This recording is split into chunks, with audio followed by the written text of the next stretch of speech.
Hello and welcome. I'm your host Dan, and joining me today for another round of questioning is Lorne Lanning, Chief Creative Officer and co-founder here at Oddworld Inhabitants. Welcome to the show, everybody. Lorne, how are you doing today?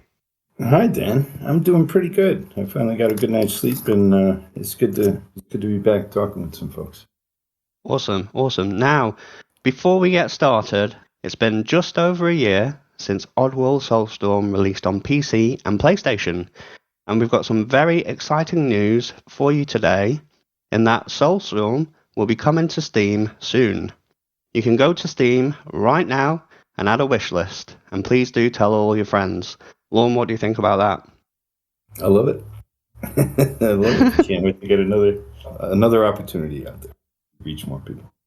Awesome. So, the link will be posted in the DiscoddChat discussion, so you can go to Steam and add it to your wish list, and that'll be cool. We'll come back to that later on.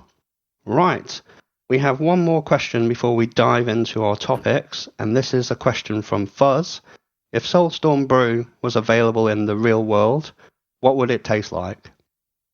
I think it would taste a bit medicine-y, like something from a pharmaceutical company rather than a beverage company. Anything come to mind? Well, you know, when you take prescription pills, there's like, if you don't use enough water, they have a really odd taste, unlike any food you've normally tasted. Yep. So I think if you started drinking Soulstorm Brew in the beginning, you'd think, oh, this is terrible. But by morning, you'd really have a craving for it. Okay, cool. So everybody, that's what Soulstorm Brew tastes like in the real world. Yeah. Okay, it's an addictively acquired taste. Okay, so just to recap, over the coming months, we're going to be doing these live chats every month with Lorne and some special guests down the line, and giving you, the community, the opportunity to put questions direct to Lorne and our guests on the featured topics. Now, we've changed the way you ask us the questions. So what you need to do now is to join the official Discord server and go to the DiscoddChat discussion channel. And in there is a link in the pins to ask a question. We're going to do our best to answer as many questions as possible in the time that we have available, but need to make sure that the questions asked are on topic for each of the episode, and we'll announce those topics at the end of each episode and before, so you've got those to hand. Right, we're into topic discussion. So, in our first episode, we touched upon how Oddworld was created. We uncovered the backstory, the lore, and we set the scene for future episodes. And Lorne, you mentioned that you love to tell stories, and you like to tell more stories using different mediums beyond just games. And a topic that caught the attention of the community was that of your favorite artist, Francois Roy-Deville. Well, I'm always careful in pronouncing French names because I usually get it wrong. I need to put on like a French accent because it probably would sound so much better if I did that. And I have a terrible French accent. But yeah, so I would say my favorite graphic novel artist, along with Juan Gimenez. And maybe I said that wrong too, but Juan Gimenez, pretty mind-blowing, unfortunately died recently. Oh, sorry to hear that. So that was the Meta Barons series that Juan did.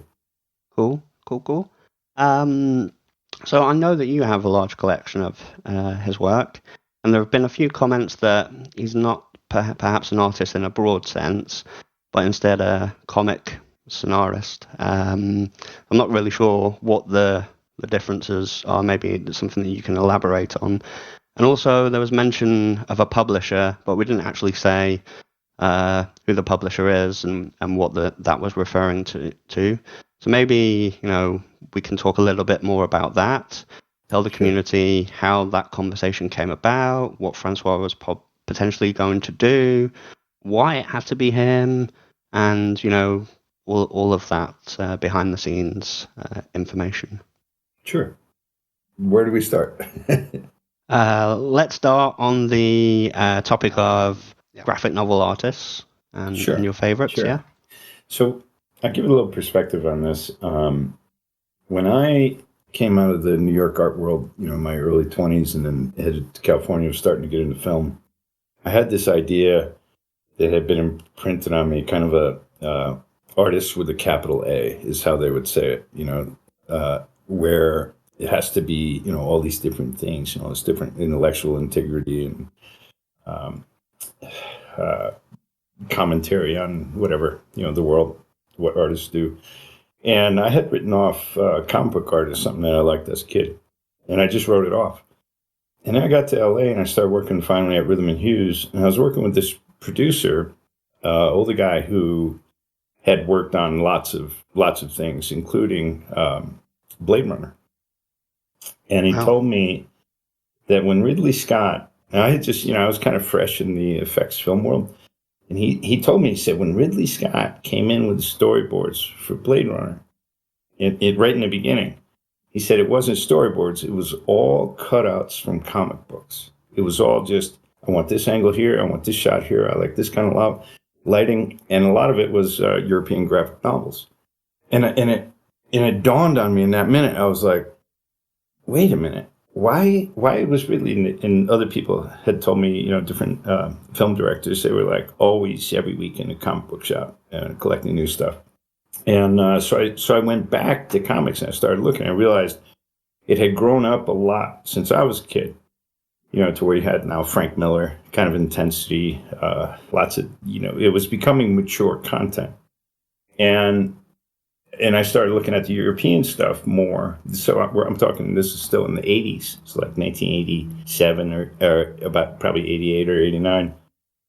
And now I'm starting to go back in and re-familiarize with, when I was a kid, comics were really kind of comics. And then there was some incredible artists like Bernie Wrightson, or, did the Frankenstein black and white ink series. It's like masterpiece. And I started realizing that comics was the place where artists were able to start expressing their ideas and IPs in ways that could actually reach a market. But there's a lot of artistry. I mean, if you look at Alan Moore, we wouldn't say he's not a serious writer, but he's writing for comic books.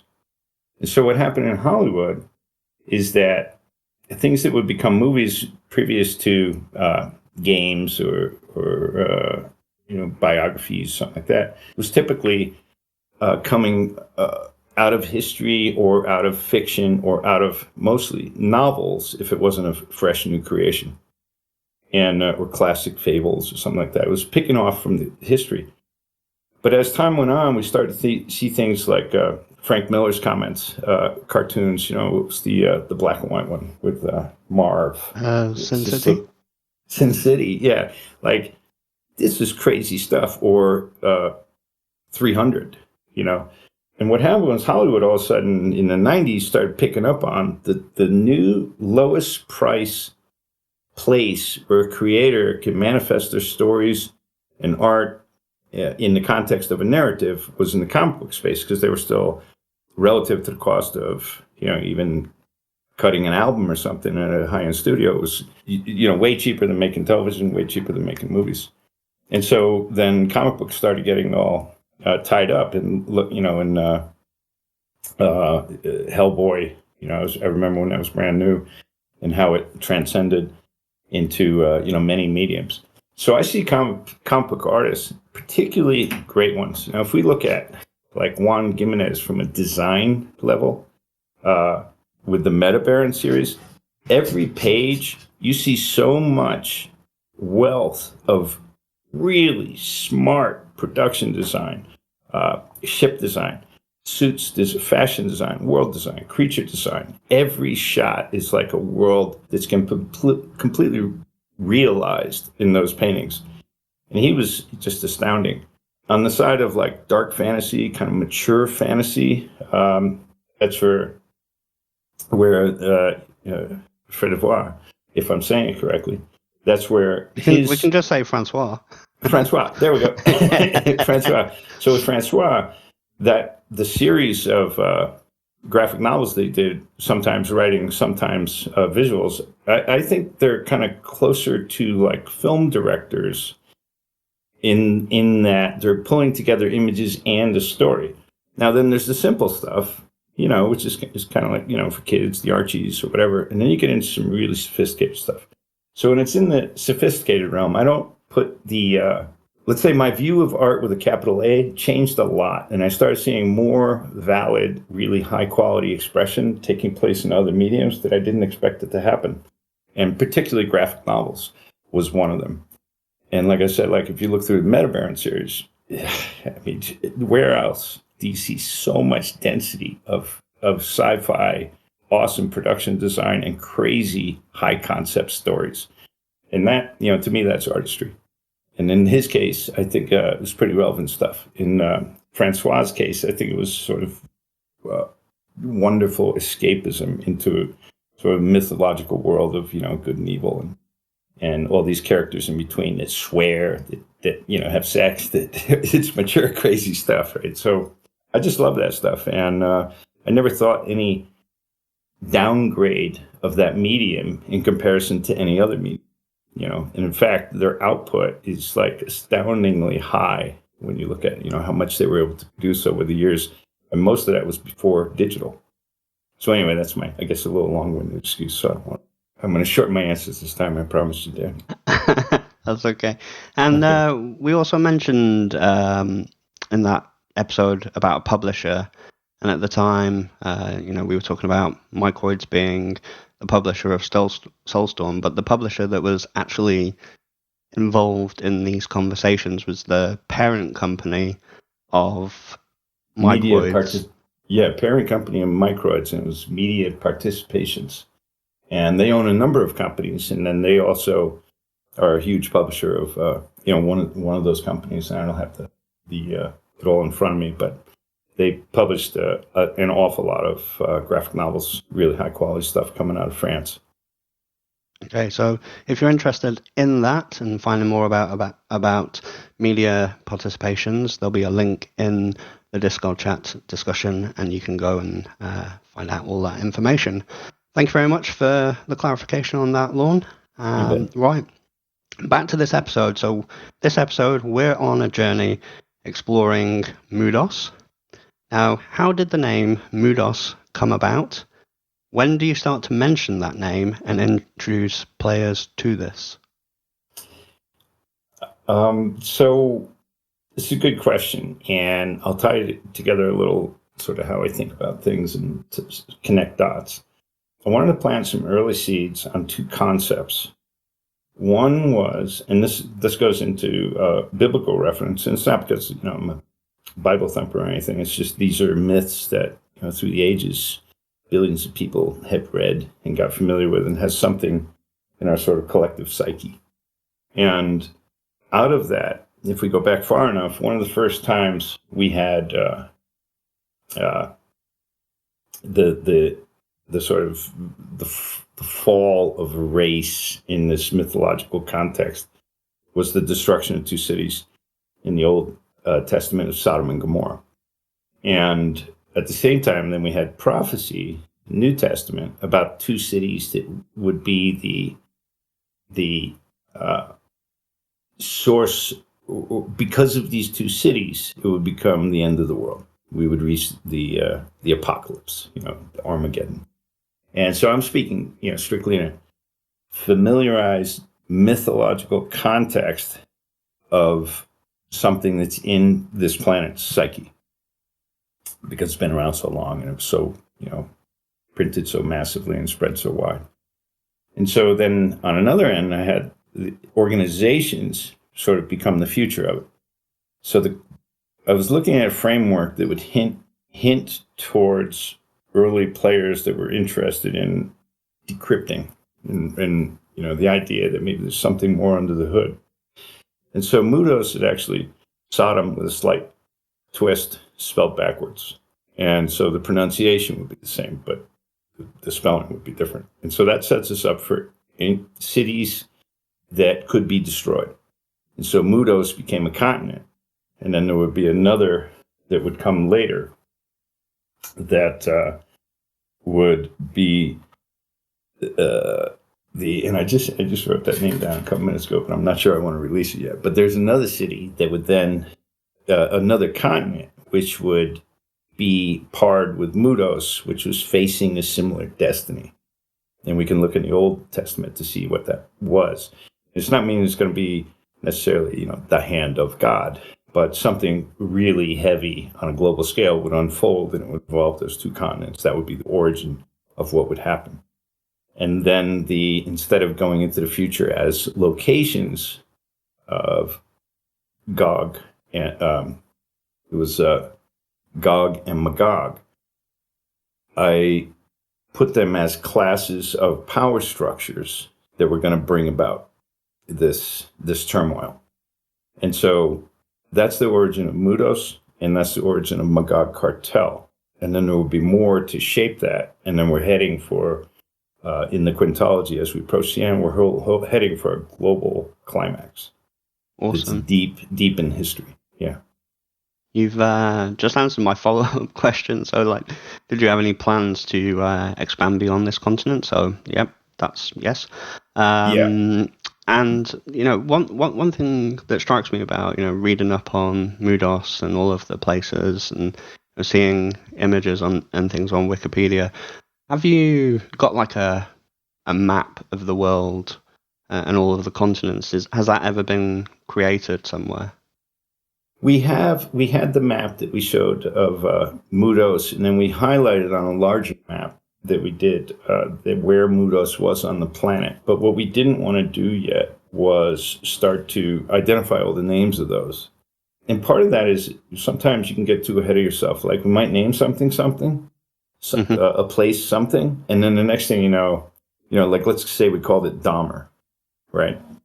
And then the next thing, what's his name? Dahmer murders all these serial killer. Now it's a terrible name. You know what I mean? Like people aren't going to say, oh, well, you named it for. Newcomers will say, why are you so grotesque in naming things after these evil, this evil? Or why would you even shine a light on that? What was his name? Dahmer is the first name. You guys remember he was an American serial killer, like one of these crazy ones? I'll throw that out to the community. Okay, I'm not familiar I think myself. It was Jeffrey Dahmer. Been from the UK. But Doesn't everyone know our serial killers? I know what you mean when it comes to naming and naming things. Yeah, it was Jeffrey Dahmer, I believe. But anyway, so I've learned, because I've gotten stung a number of times. It's just time and news and what happens that you can't foresee. But you can be accused of doing something before it happened, as though you're riding on its tails later. And we've talked about that, I think, on the last episode or some others where, Abe's four fingers in Japan. The head on a spike. Things that would just be in severe bad taste to have something name something after events.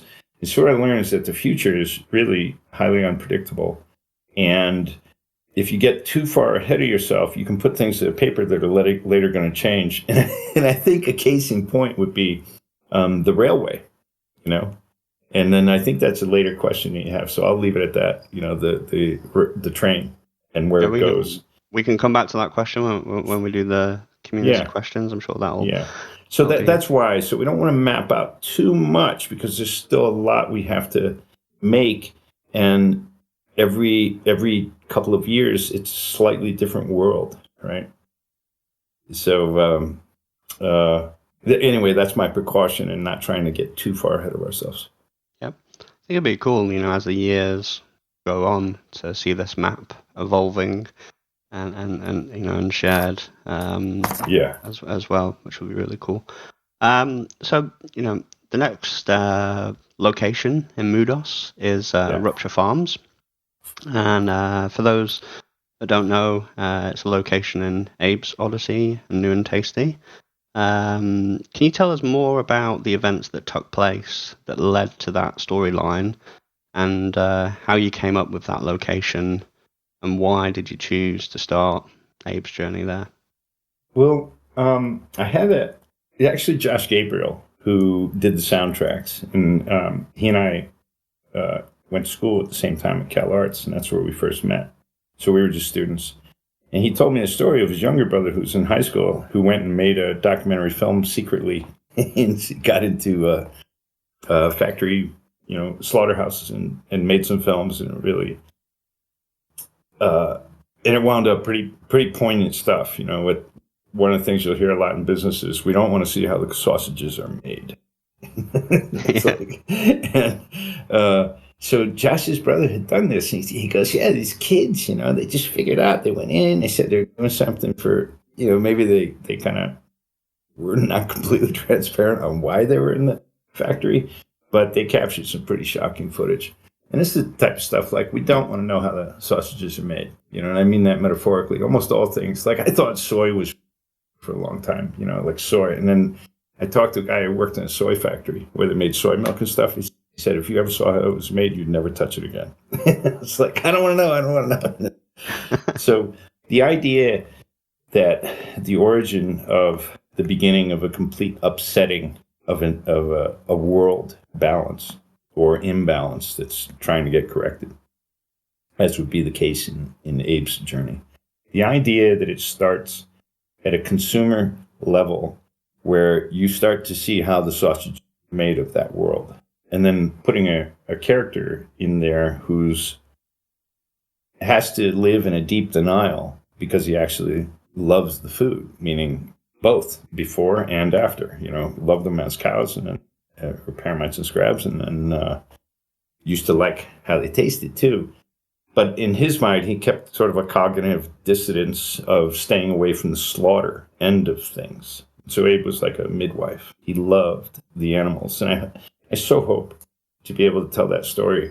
If it was a Netflix series or something like that, I would hope that almost the entire first season would be before Abe breaks out. They would just be in the farm, and it would get deep of the life of a sort of empathetic to animals, really deep connection to animals, living in a place where he can't really face what's happening to them, but he tries to make the best of every day. And he tries to make all of his interactions with them as uplifting as it can be for them. So part of it, and we never really get into this in the stories so far, but part of it in my mind was that they come to really respond to him. Like he stands out special even to the animals. And these are things sometimes, they just get lost on the editing floor due to time, budget, resources, practical things of making productions. But this was always kind of where I began with Abe, and we began, those of us working on it, Steve Olds and all. And with that, so if we go like, what's the thing we do every day that if we found out it was a lie, if we found out it was a toxic lie, what's our wake-up point? And if we look at the hero's journey through time, like Joseph Campbell's Power of Myth, there's this event that takes place for the one who takes the journey, that they step into the unknown. They step from comfort, even if it was a horrible place, but they knew it and they felt safe there. They step from the comfort world, the world they knew, into one they don't know. And that build-up in between, I was like, it should be something that we all partake in every day. And you go, well, what are your favorite foods? You eat every day. And so if you start there, you got kind of an ignition point that I think we can kind of relate to individually, because we know those wrappers on the packages look good, but with the more experience you have in the way the world works, you're not quite sure how they got made and what's really in them.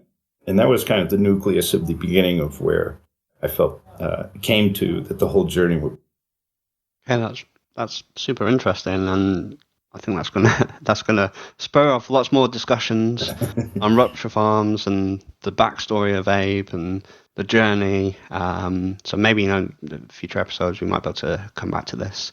So the next large factory in Eastern Mudos is Soulstorm Brewery, which features in Abe's Exodus and Soulstorm. Yeah. So how did that location come about? What was the idea behind that? And more touching around, creating stories for games. How does it work? Do the locations come first? then you put the characters in locations, or do you build the locations around the characters? For me, I remember James Cameron saying at the beginning of he was interviewed. I'm saying it was right at the time of the beginning of like when we were starting Oddworld, which at that moment, if I called that a moment in time, it would be silly.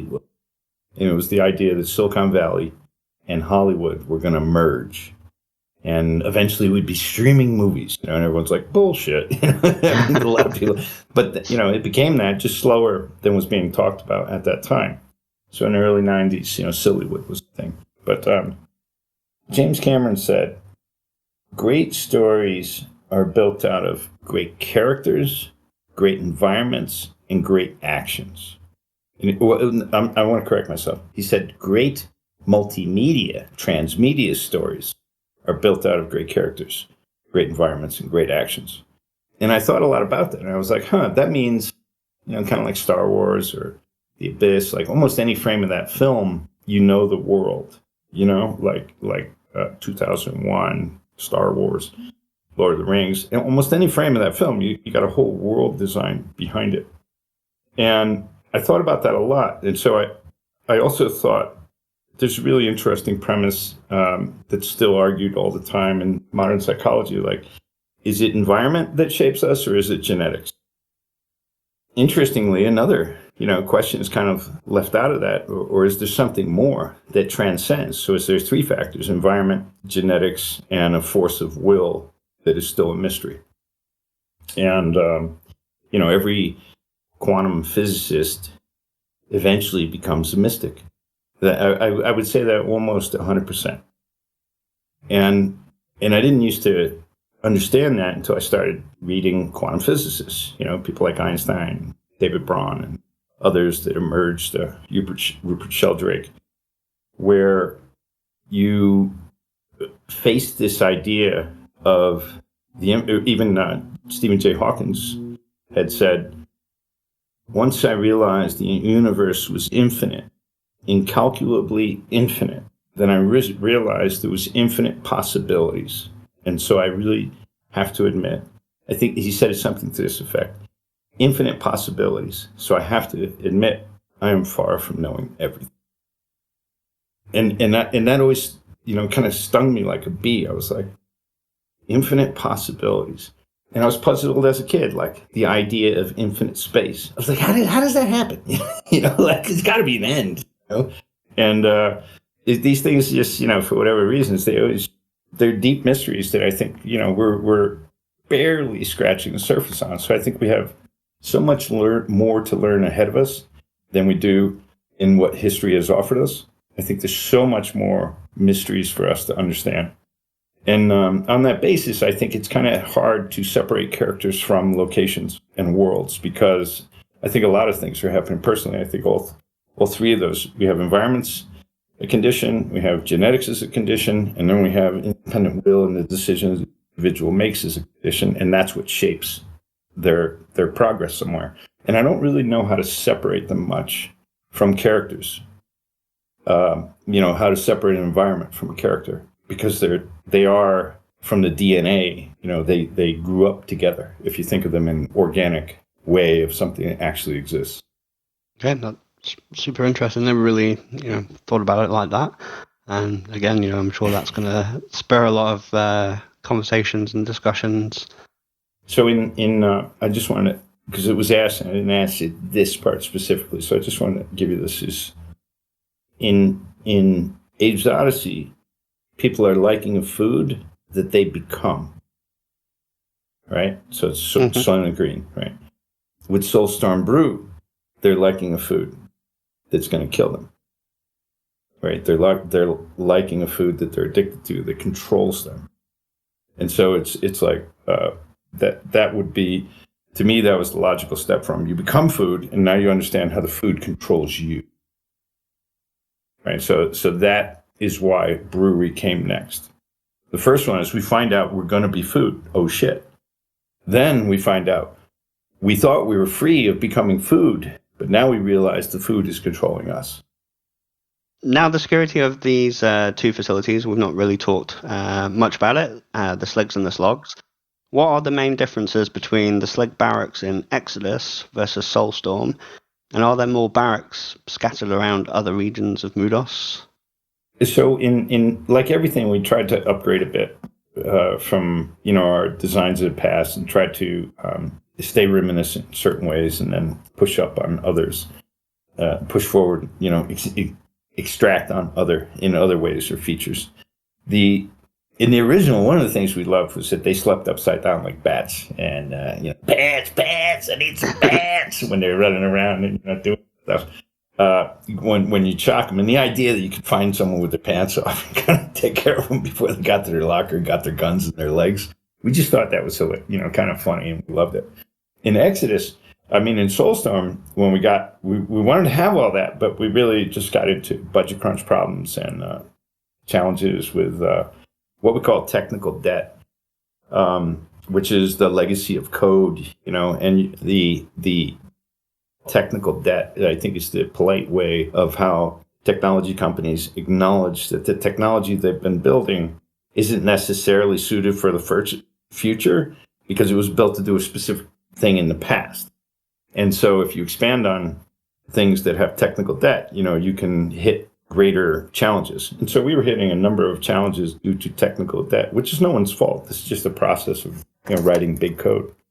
And in that process, we had to cut the Sligs waking up from sleeping bags. I was like, oh man, but you got to deliver. And so a lot of things get changed for that way. What we tried to do is we loved the sense of the Slig barracks in Abe's Exodus. And so we wanted to retain a lot of that and then kind of take it further, take it deeper. And the idea was they were always sluggy, slimishy, like snails kind of creatures, and or slugs, I should say. And so they like damp, hot, sweaty places. And so they would be on the sort of tail end of hot water piping through entire barracks areas to just keep it humid for them. There's some lore there that never got to tap too deeply into, but that was the idea, the inspiration. The feeling that they were like camps, like if the Roman army was, parking on the hill, what would it look like, right? And get all these camps and all these tents. And so we wanted to Slig barracks. And I think a lot of this was driven from like Chris Olm and Paul O'Connor and Jeff Brown, that were leads in different areas on the project, design, this, working with me on story, and then, implementation in the game. And so we were trying to stay that familiar, like occupied army vibe, even though they were more permanent installations. But in the big picture, Sligs were this. In the world here, we all say, oh, the military's hiding this and the military's hiding that. If you want to find a really dark shit, it's not what the military's hiding. It's what the private security is hiding, because now you're into a realm where people don't have oaths. It's just mercenaries. So Sligs are like mercenaries. So Slig queens, as a lot of species on Oddworld, they wind up profiting greatly, becoming more powerful by essentially bearing large broods of offspring that would become employees in their operations. So Scylla was the queen we never got to meet yet, the dominant Slig queen in the area of those that we're at in this time, where most Sligs are coming from. So kind of like what the Modokans are realizing, the Sligs are realizing, they already know. They mostly come from similar mothers. There's zero attachment to it. That's just someone you're answering to later. It's like you're born a subjugated figure that has predestiny to become private security. And private security is used when you really want to hide secrets.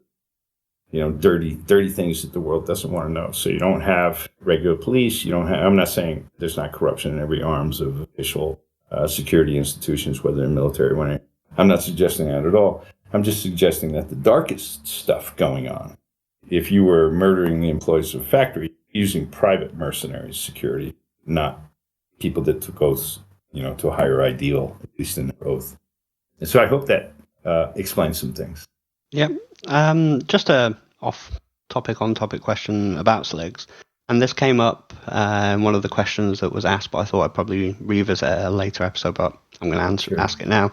Have you ever thought about using Sligs as a main character and developing a game around a Slig? Because in the games you can, for brief moments of time, take over them and use them. Yeah, it's we wanted to, and it was kind of a lesson that I learned from it. We wanted to, and we were talking to parties about it, and some feedback was coming back, and it was like, as a hero, they're like, why do you want to sell less games? And I was like, what? They go, look at these guys. Like, they don't have expressions. They don't have, they started going into the deficit. So if I put Sligs on a movie poster, without a charming Abe or something like that, this is what I was thinking of Soulstorm, because I thought that was cool. Mm-hmm. But I think a lot of the feedback was it would only have the possibility, it would largely only have the possibility of selling within the known community of people that would like that type of experience over an Abe experience. And that was kind of the summary. I'm not saying that was my conclusion, but I had to face it, And I had to say, I love the idea, but I love creepy, weird, really weird stuff, and a lot of us did. And so that just became a barrier where we're like, maybe that wouldn't work as well. I'm sure it would have like really strong cult following, but I don't know how well it could sell. And that makes a lot of difference if you're trying to raise the money for properties. And I thought this one might just be too much of an uphill battle against, marketing teams' perceptions and things like that. And maybe they're right. I can't say I know for sure. I love the idea. I don't know how commercially viable it will be. And when you're raising this much money to do these things, you can't ignore that variable, especially if it's coming from feedback from the people who need to sell it for you.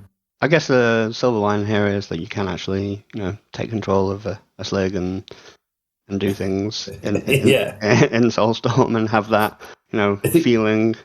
I think if we get to make, I've always wanted to make a couple of Oddworld arena type games. We started building like a Stranger arena where you were playing multiplayer, and it was more of a MOBA, and it was really feeling fun. We were getting it right before we shut down the company, the operation San Luis Obispo, but it had a lot of promise. And then it would be easy to be like, which character in Oddworld do you want to play? And then we'd be able to offer a whole wider cast, and hopefully we still get to do something like that. And then I think it's easy to deepen Slig lore. I'm just not sure if it's all centered around them, the problem I mentioned. Yeah, that's interesting to hear that. So I'm going to throw that one to the community. What do you think about that? Let's have a discussion, and let's see where we get to. And we can come back to Sligs again in a future episode, because we're going to talk about the species and the races of Oddworld at a later date. There's one, I'll mention a title that we wanted to make just real quick. And maybe someday, right? But you can't hold me to it. It's just a desire. We've done a lot of pre-planning for it over the years. It's been gathering some dust, but we wanted to do an Oddworld circus. But we mean circus in the Roman context, right? Where it's like gladiators. So we were calling it Oddworld Circus as a working title, but the idea is that the full cast and round out of the outlaw types and the various Glock the Guy on body types, and then the Mudokan types, Slig types, the Wolvarks and everything would become casts of characters of alignment that would have like gang fights in a big stadium and people are cheering and stuff, so it'd just be kind of hilariously brutal. So, maybe someday we get to make the Oddworld circus. And it's not the friendly circus. It's the Roman circus. Sounds amazing. So again, throwing that one back to the community, Yeah, so if they like that idea, it'd be good to know. And if they hate it, let us know too. Yeah, let us know. Yeah. Right, so we're almost at the point where we're going to ask a few of your questions to Lorne. But before we head into that, Lorne, will we ever see the fart return? I can't say, I can't say. Let's say if we have a smooth trajectory and it comes up, I'm sure I would want to see it buried as an unlock, not something as a central feature, personally. Okay, all right, cool. Thank you for that. Okay, so now's the part of the show where Lorne's going to answer some of your questions on the topics that we've just covered. As a reminder, if you want to ask a question for the next episode, the focus of that discussion will be continuing our exploration of Mudos, and we're going into a bit more detail on Boneworks, Fico Depot, and Necron Mines. So if you want to ask a question, head to the DiscoddChat discussion and use the form provided. Right, first question is from In the Dark. Between the Odyssey universe and New and Tasty, the tone and the imagery is very different, and an example is Abe's head on a stick in the blind brewery workers is a lot less gritty and more cartoonish in the newer games. How do you feel the world of Oddworld and Mudos has changed, both aesthetically and in tone, between the original games and more recent? Well, a lot of the shaping of things is technology, time, budget, talent, right? Mm-hmm.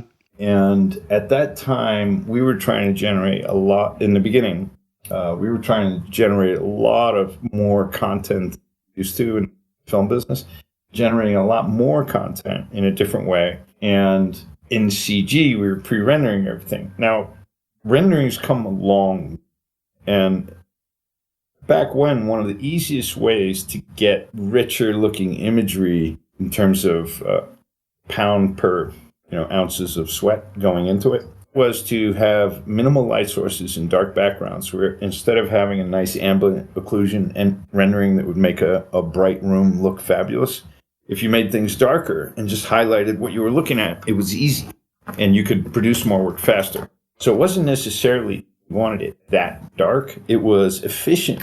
Do it that dark and maintain an image quality at that time using the software and rendering capabilities that were available at that time. The software and rendering capabilities have really increased. And I've always seen the property as something realized like Lord of the Rings. And I'm not saying it is, or that we've even, come close to that. But the point is that I always imagine it not as a cartoony world, but as an actual sort of period piece. Like how Peter Jackson thought about Lord of the Rings when he was on the set. He was like, this is a period piece. This is not fantasy. These people lived these lives. Those scars are on the battle shields from this many wars before, and he'd go into this elaborate detail. And that's why it looks so amazing, is he didn't think of it as fantasy. And we were trying to find a sweeter spot between sort of dark fantasy and real gritty world. Now, if you look at the texture detail of what's going on, there's so much more detail in the later stuff. If you look at the resolution of the databases of Abe to the recent Abe, to Soulstorm's Abe. The Soulstorm Abe is way closer to the original design and drawing of Abe from the very original drawings. That's what we modeled the latest Abe after.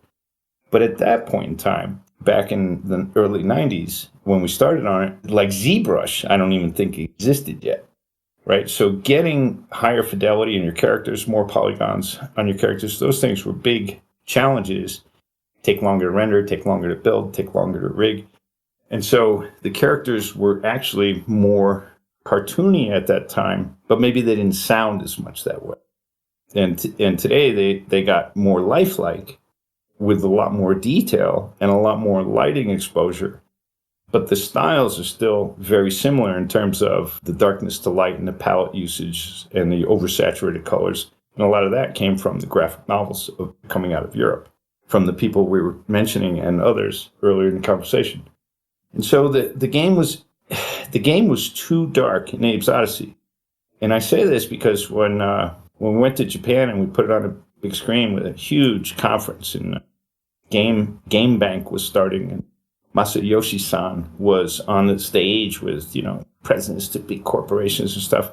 And we showed the video, and it was a copy. It was big on the screen. You could barely see anything. And we were in a video era, not a digital video era. So you were still sending tapes to companies to copy.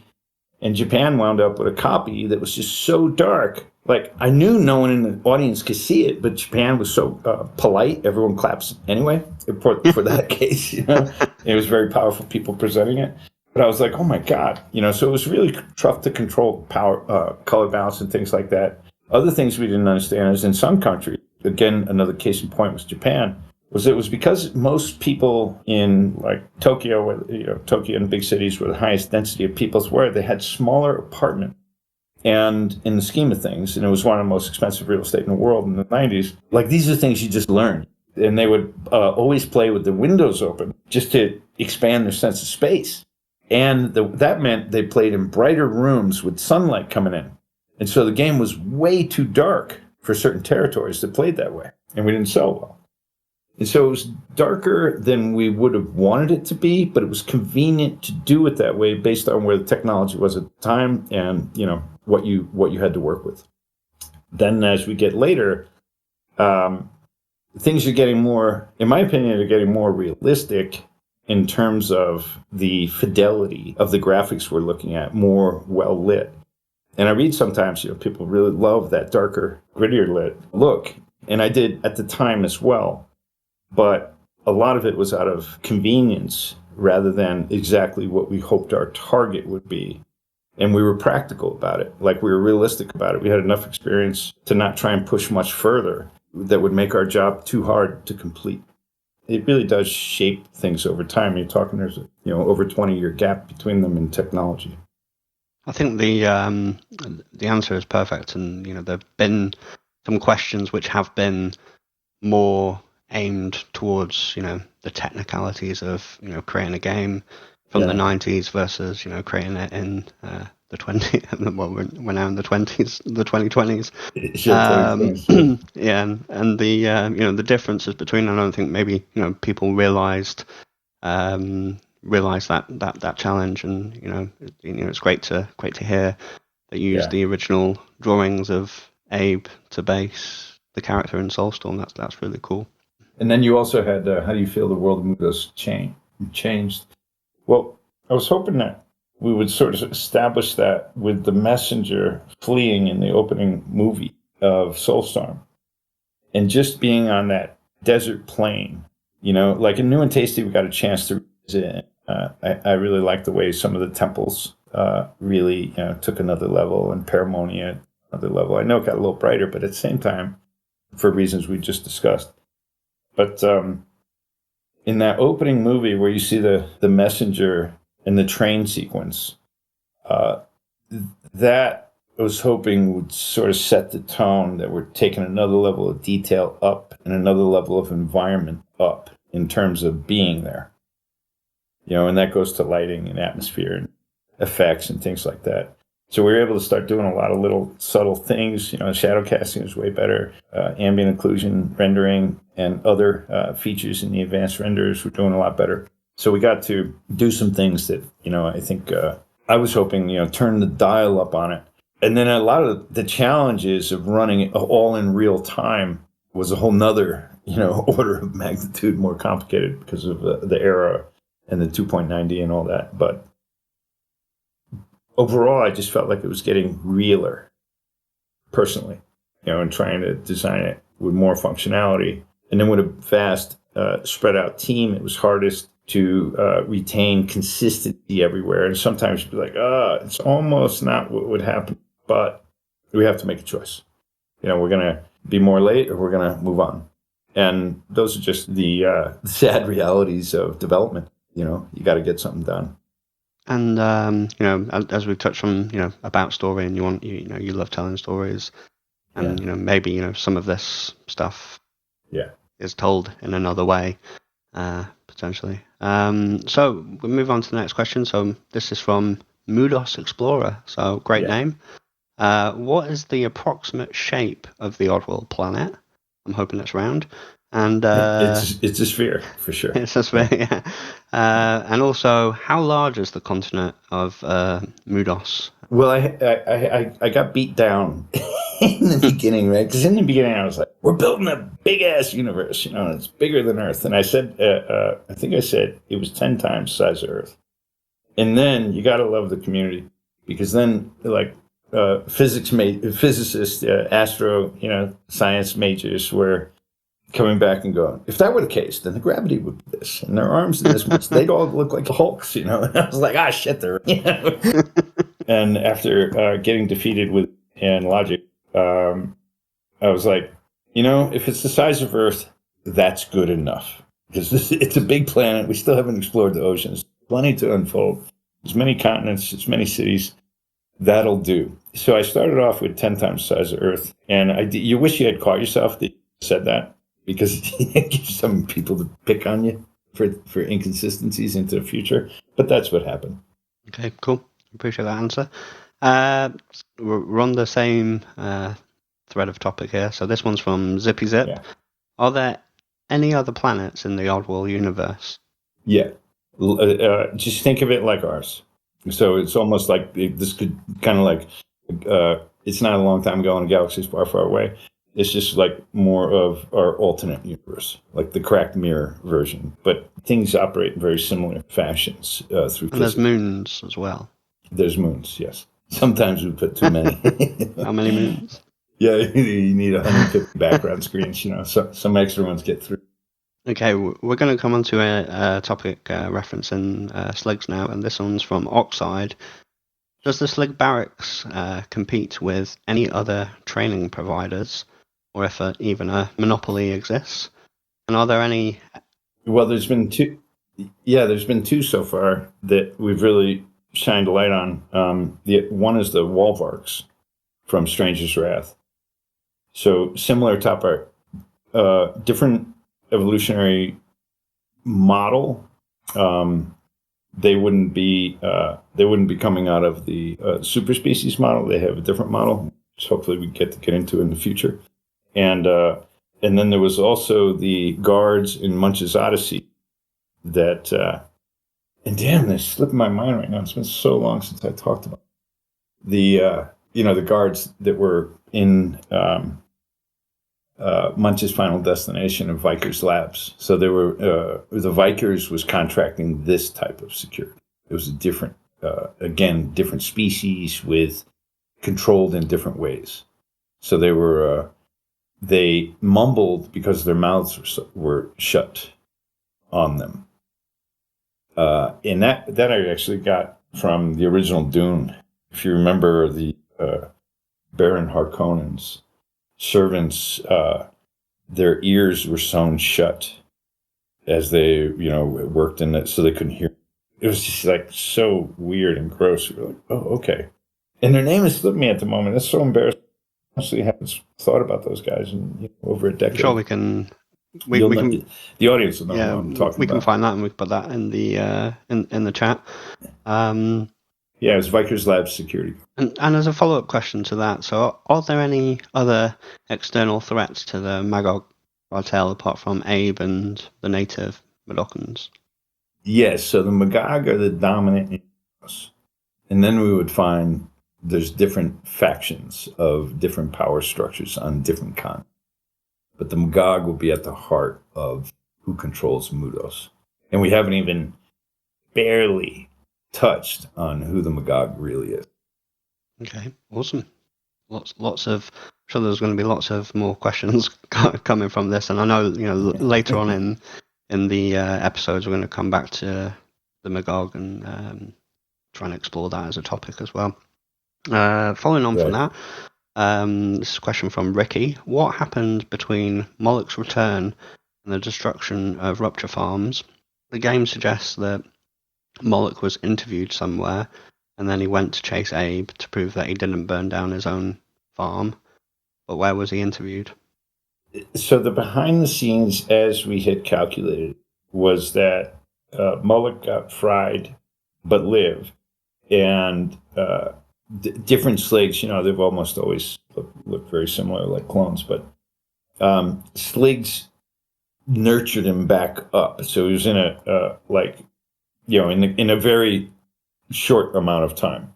So they were able to get him out of the farm before the whole thing burned down, and they escaped on the blimp.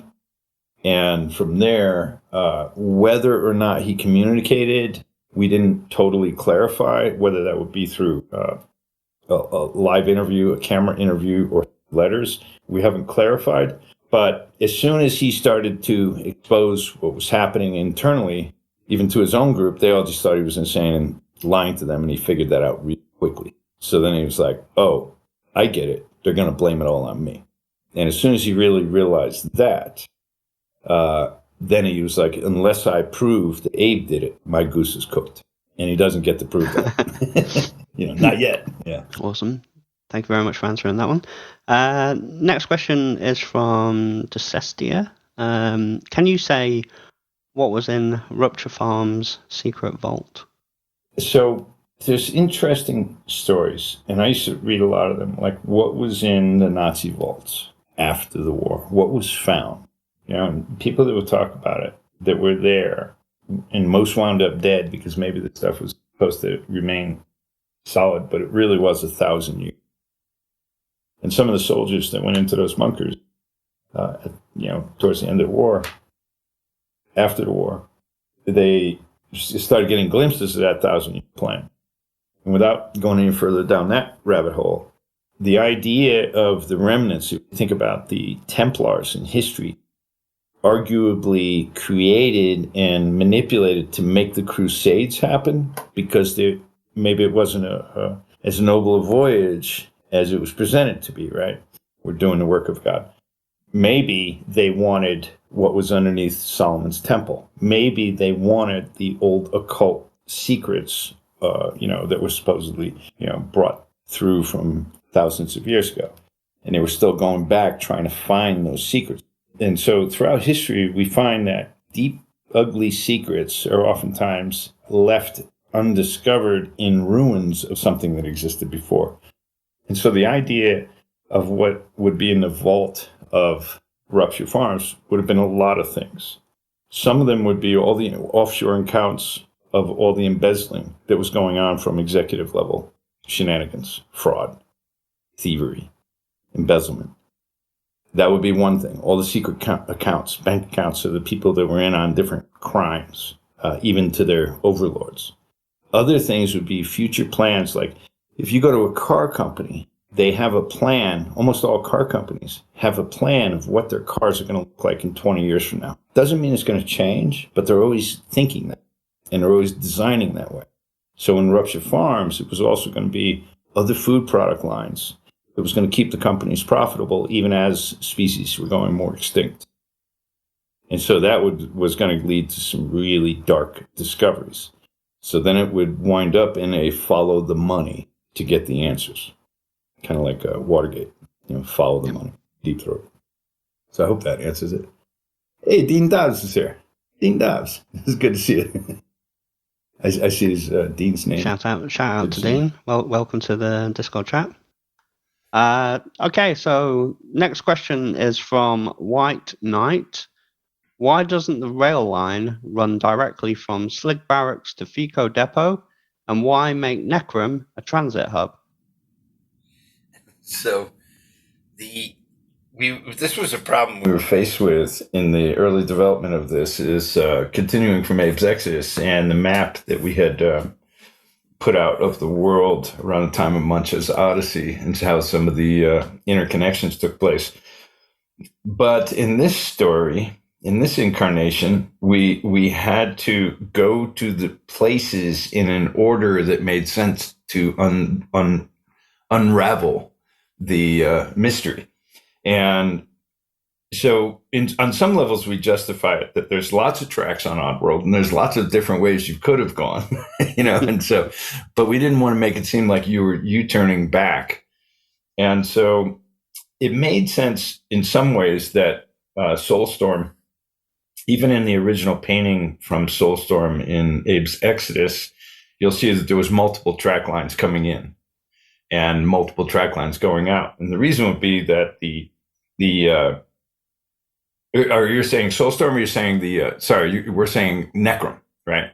Necrum mining operation. Yeah. That's right. So we had to get to Necrum to find out what was going on, and it would be beneath Necrum where the catacombs were. So that was a critical piece of the story that got learned later, but in previous geography settings was further. So what we did was we just assumed that we just took a different rail line.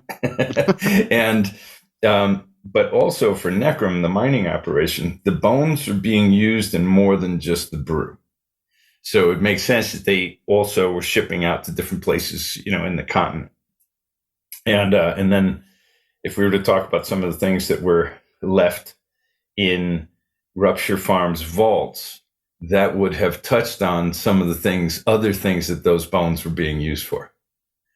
So in the sort of where science meets dark sorcery area, in the realm of like witchcraft. So I hope that's helpful.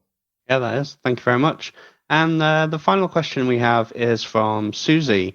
Is there a question that you've always wanted to be asked and had the chance to elaborate on, but no one has asked you yet?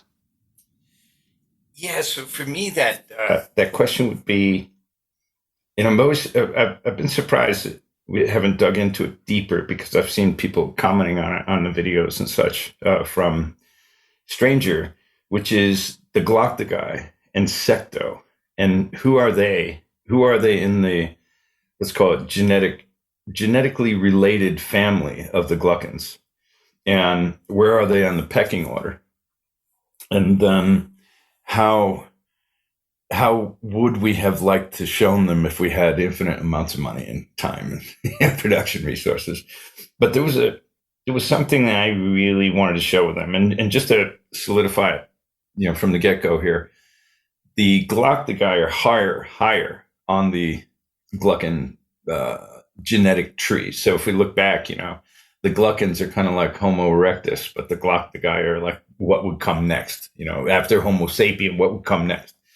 And with the Gluckins in their initial design, part of the reason they were walking on their hands was because they never actually used them, right? Like they never lifted a finger, so they didn't need arms. They always had someone else to boss around that would do those things.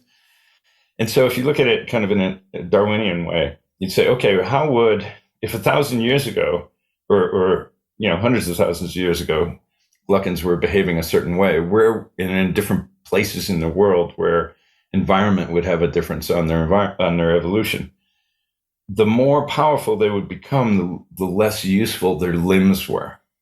But they were parasitic in nature. And so that's where the Glock the Guy just sort of emerged more with these tentacles, where their limbs sort of became tentacles over time. And they became true parasites, where they would take over whoever they wanted.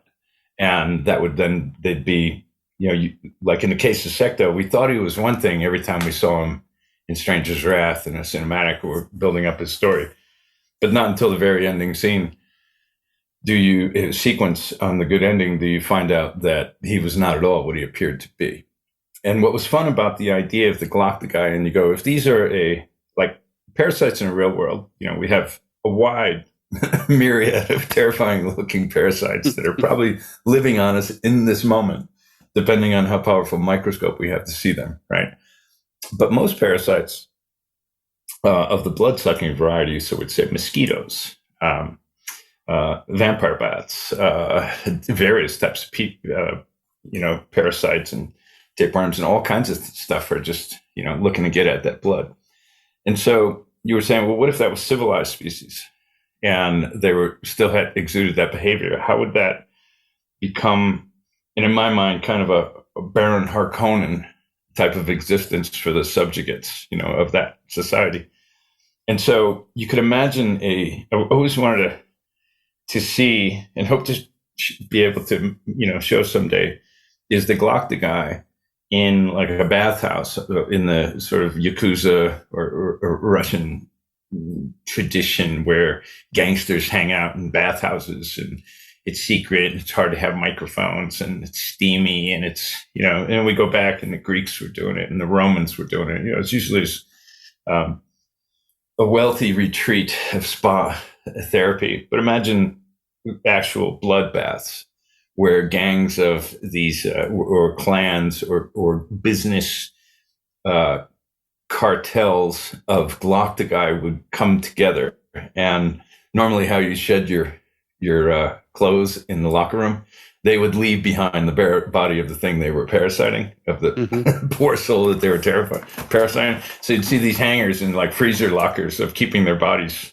still on ice and sustainable while they're in there doing business in their real form, which is a bunch of octoguy-like power mongers doing their dirty dealings in the opulence of bloodbath steam rooms. I just think that would be a great scene. Smoking cigars and talking ruthless strategies and, things like that, subjugating the poor. It would just be, I would love to see a scene like that, even if we weren't making it. Yeah. Make for an amazing cinematic, that is for sure. I think so. Which you are known for within these series of games. Well, thank you very much for that, Lorne. Thank you, Dan. That's all about the time we have on the clock to answer your questions today. Keep them coming for the next episode, and please keep them on topic. Well, Lorne, it's been an absolute pleasure having you here with us today, and I'm sure the community are already marking their calendars in anticipation for episode 3 that will be coming in May.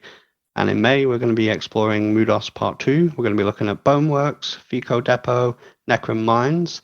Keep an eye out on the Discord for more details on the dates and times, and you'll be able to listen to the show as a podcast on anchor.fm/Oddworld Inc. And we'll make sure the links are available for you as well. Now, if you're listening on the podcast, hello to you. And a reminder, if you'd like to join us live, you can do so by joining the official Oddworld Inhabitants Discord at discord.gg/Oddworld. We'll also be sharing a few clips on our official Twitter, Facebook, and Instagram. Remember that Oddworld Soulstorm is coming to Steam, so please add it to your wish list. That would be awesome. And that's all for now. Thank you very much for joining us, Lorne. Thank you very much for having me, Dan. And it's really great seeing the familiar faces and the familiar names showing up in these sessions that we're able to do. So I really enjoy it. Thank you, everyone, for letting us have it. Awesome. And yeah, we'll see you in the next one. Bye.